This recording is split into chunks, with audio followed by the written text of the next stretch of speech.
ये मैंने क्या किया? सीता चली जाएगी तो राम का जीवन तो शमशान भूमि बन जाएगा। मैं सीता का वियोग सहन नहीं कर सकता। ठहरो ठहरो लक्ष्मण, ठहरो। हाँ प्रभु, बुला लीजिए, वापस बुला लीजिए। वैसे ही में नहीं, आप अपने जीवन के हर एक सुख का त्याग कर रहे हैं। शत्रुघ्न, राधा को रोको। नहीं भरत, नहीं। प्रजा सिंह वाहिनी दुर्गा के समान प्रेम की छाती पर खड़ी होकर राम से राम के सुख शांति की बलि मांग रही है। उसे शत्रुघ्न की सहानुभूति, तुम्हारी सेवा, लक्ष्मण का प्रेम और राम का आशीर्वाद नहीं चाहिए। उसे सीता की बलि चाहिए।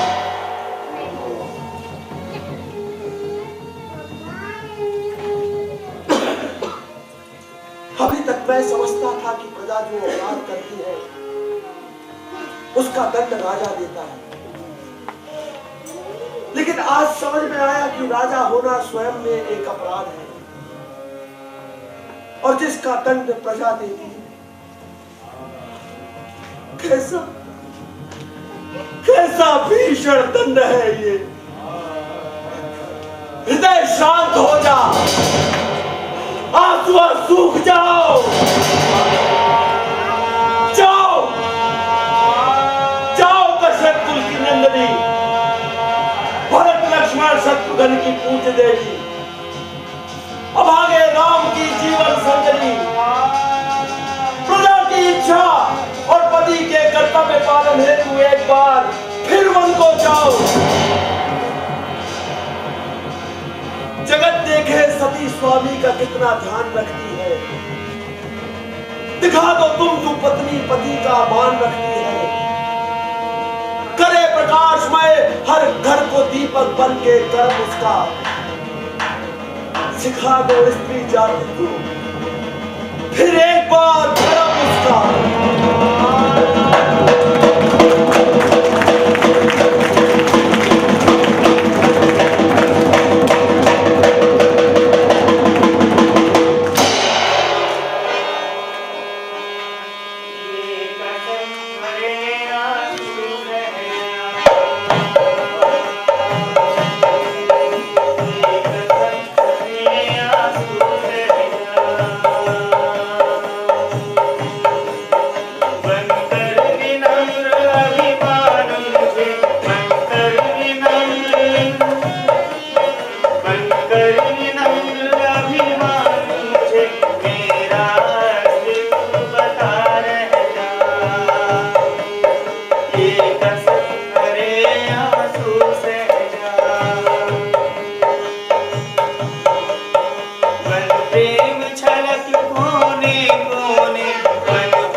पीछे पीछे ऐसी आवाजें मानो अपनी माँ से छूट के बच्चे भी लगते हैं। माता,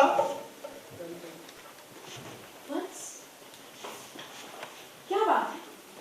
मैं बहुत देर से देख रही हूँ कि तुम कुछ कहना चाहते हो और नहीं कह पा रहे हो। क्या बात है? अयोध्या में सब कुशल तो है ना? सीता शिरोमणि राम अच्छे से तो है ना? शब्द लाज के मारे मेरे होठों से बाहर नहीं निकलते। कहूं या ना कहूं, किंतु कब तक? अंत में कहना ही होगा। माता, माता, अयोध्या नगरी बड़ी ही दुर्भाग्यनी है। ये अब दोबारा आपके चरण कमल के दर्शन न कर सकेगी।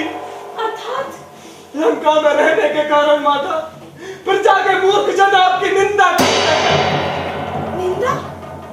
मेरी निंदा? जिस सीता ने एक चींटी को भी दुख नहीं दिया, उस सीता की निंदा? हाँ, और उसी निंदा को सुनकर निर्दोष और निष्कलंक जानते हुए भी राघव ने केवल प्रजा की प्रसन्नता के लिए आपका परित्याग किया।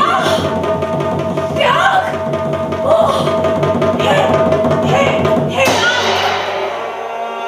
देवलोक की प्रतिमा का हृदय टूट गया, स्वर्ग की लता मुरझा गई। हे धर्म अवतार, हे सीता के जीवन आधार, राघव ऐसे दयालु होकर तुमने ऐसी कठोर आज्ञा क्यों? माता, माता, उठो जगत जननी, उठो। ये अपने आप को अपने ही आंसुओं में डुबो देंगे। फटी जाती है छाती, पृथ्वी आकाश रो देंगे।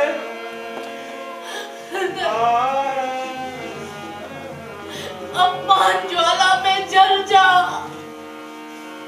ए प्राण, तू इस शरीर से निकल जा। वृक्षों, मेरी चिता तैयार करो। बिजलियों, मेरा अंतिम संस्कार करो। आज से मुझको चिता और वन का कोना एक है।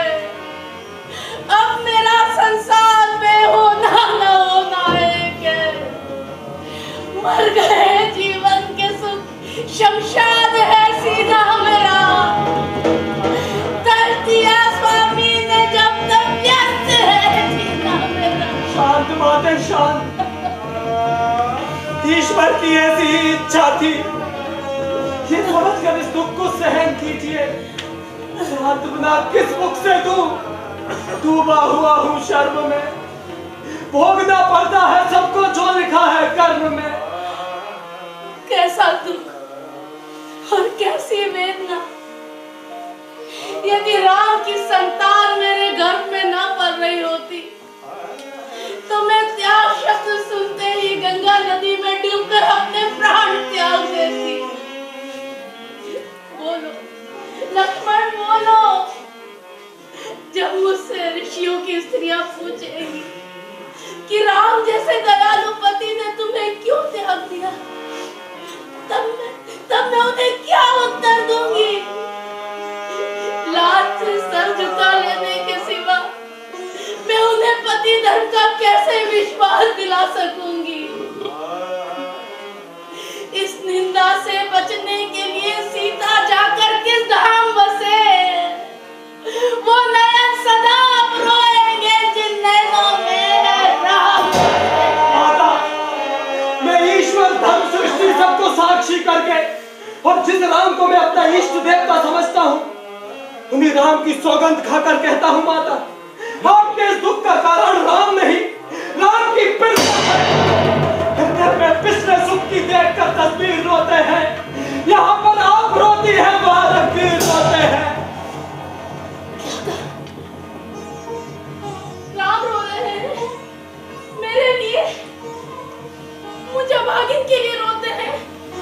नहीं नहीं, उन्होंने जो कुछ किया वही राजा का धर्म था।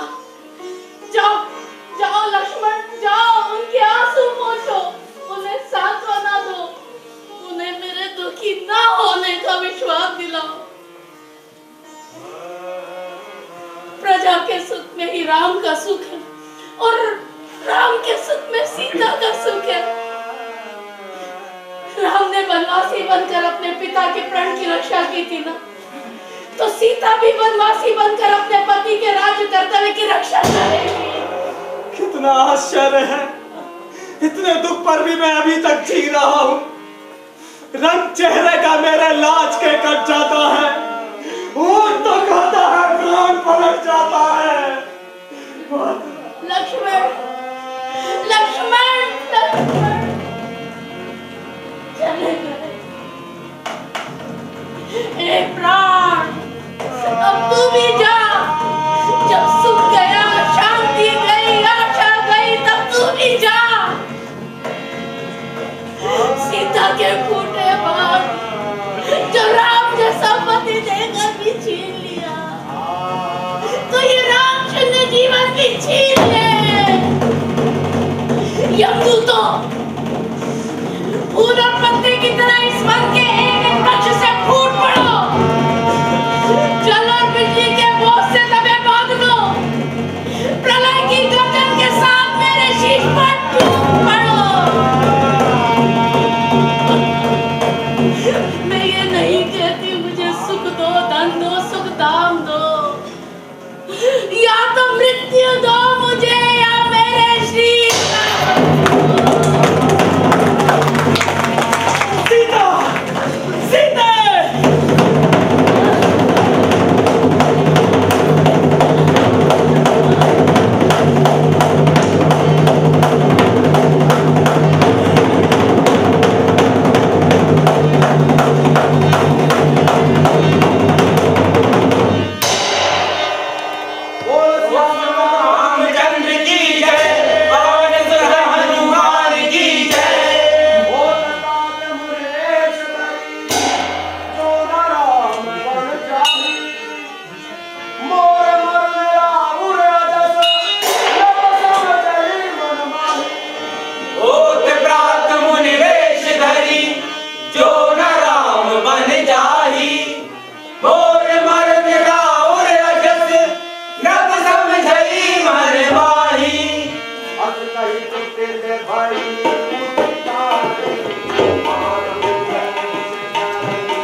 ईश्वर की किसी शक्ति का साक्षात रूप में अवतार होता है। उस दयामयी को राम रूप में रावण का वध करके सृष्टि को पाप बंधन से छुड़ाना था। इसीलिए कैकेयी का अनुरोध राक्षसों के विनाश का केवल एक बहाना था।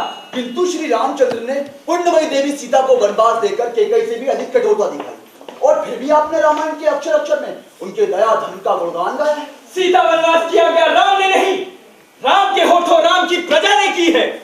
बालको, राम और सीता का चरित्र इस जगत के लिए धर्म उपदेश है। राम ने प्राणों से प्यारी सीता का त्याग करके इस जगत को यह बताया कि प्रजा पालन कैसे होता है, और सीता ने पति आज्ञा शिरोधार्य करके आर्यव्रत की लल्ला को यह शिक्षा दी कि स्वामी सेवा कैसे की जाती है। धन्य है राम, धन्य है सीता। प्रणाम। कल्याण हो। आयुष्मान भव। बालकों, रामायण का पाठ हो चुका, जाओ अब धनुर्विद्या का अभ्यास करो। कल्याण हो।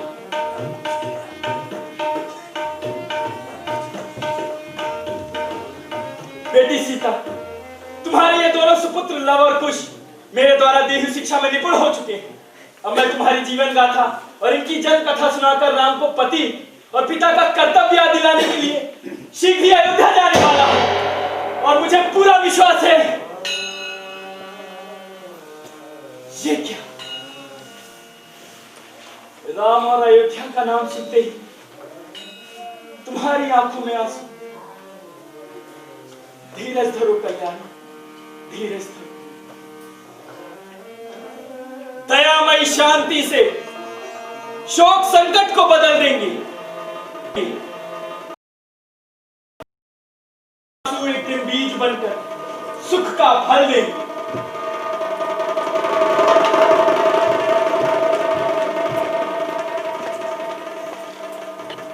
सर टेप चेंज कर लीजिए। टेप चेंज आशा कर है खींच लाए, लो दुख कर की लो। पुकार उनको, आशा है देख लूं मैं फिर एक बार उनको। आशा ही में जीवन लेकिन ये तमाम होगा। आंखों में प्राण होंगे, होठों पे राम होगा।